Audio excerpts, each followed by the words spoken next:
YouTube, Aaron here with Random Reviews. Today I wanted to do a blast from the past.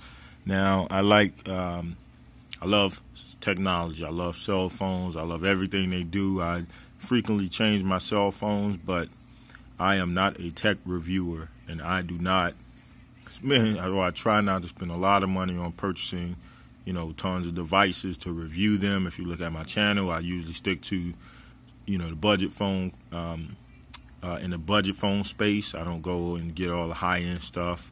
If I do get a high-end phone, it would be for a deal in my eyes.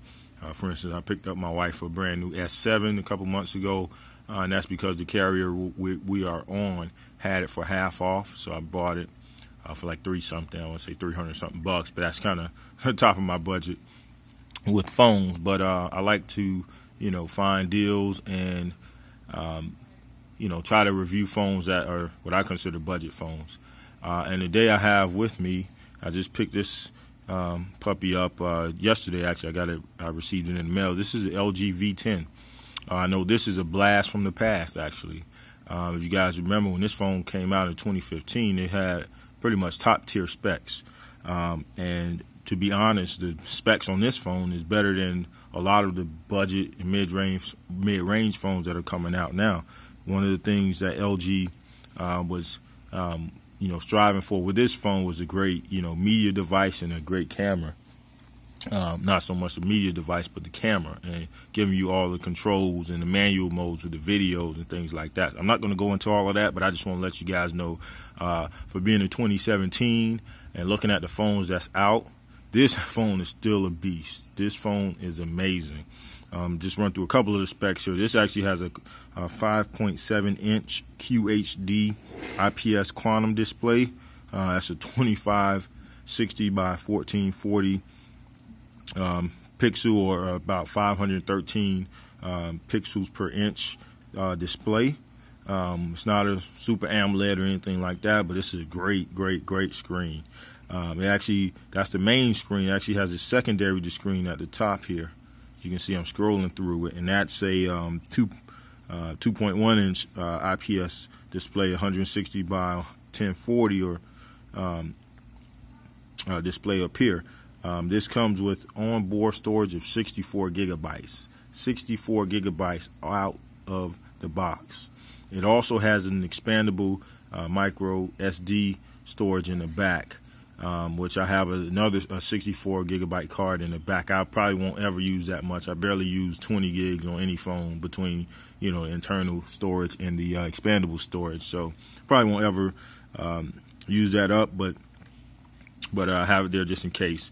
This has it's a 16 megapixel rear facing camera, and it's actually a dual lens. You see two lenses here. There we go. Two lenses, both are 5 megapixels. One is for a wide angle selfie, and one is for a regular selfie. So if I pull up the camera, I'll show you guys here. Just kind of look here. This is the regular mode, and I switch it here. It'll back it up a little bit. There we go. See, I went back a little bit. It gives me a wider angle. If I go back here, it forces it. So the camera on here is the two lenses here is for the different selfie types. One gives you a wider angle. But you can see the modes at the top. This is just an auto mode. I normally always shoot in auto mode, but you see they have an option for manual video mode and manual camera mode as well, and they have a couple other modes here. But the camera and the control over the cameras are what makes this phone stand out. Right, I actually changed the back cover. If you guys ever look up the V10, it has like a gridded kind of back cover, square section back cover. I changed it for this back leather one. I like the feel of it a little better, as well as this cover is has wireless charging built in. So give me a second. Let me pop off my back here, and I'll show you. All right, here we go. Come on. So you can see this is the back cover that I just popped off. Inside it has a chip for NFC and wireless charging. And I got this off, I want to say Amazon for 12 bucks or so.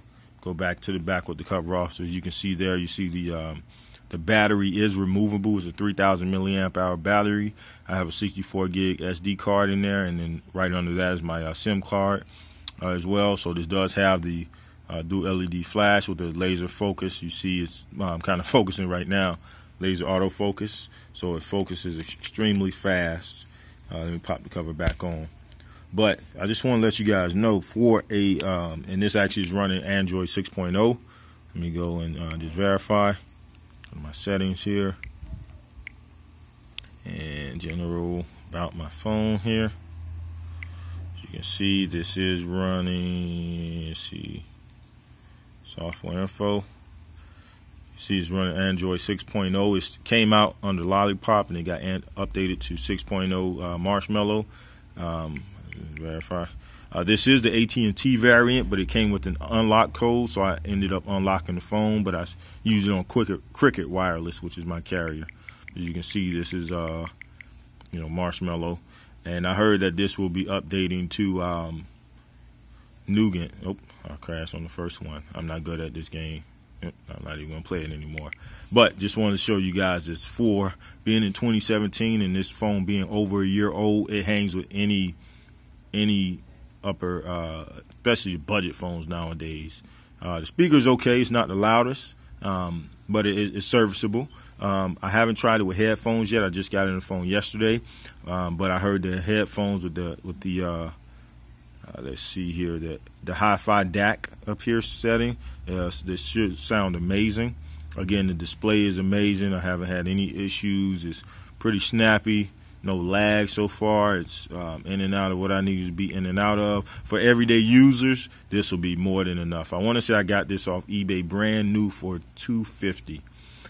They do have different colors. They have the blue, opal blue version, the white version, the beige version.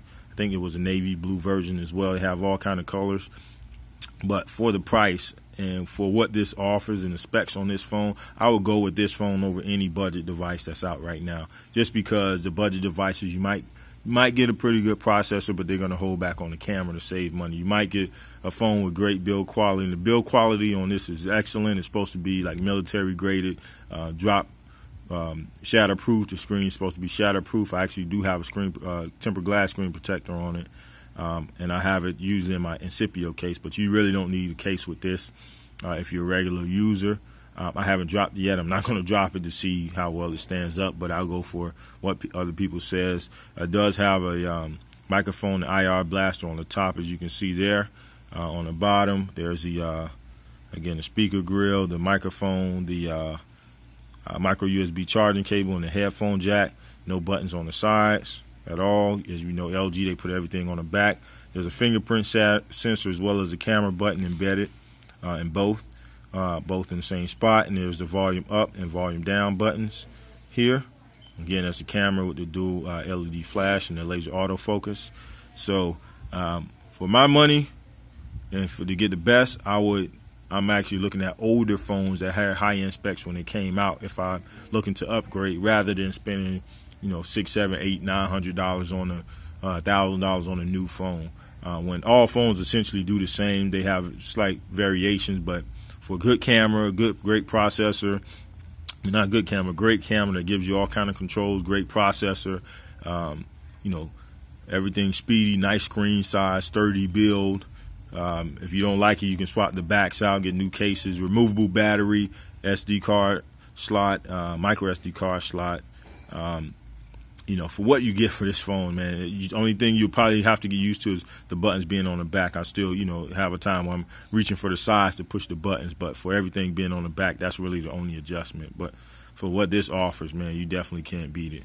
So, this Aaron here with Random Reviews. If you have any questions, hit me up in the comments section, and I'll get back with you as quickly as I can. And I am out.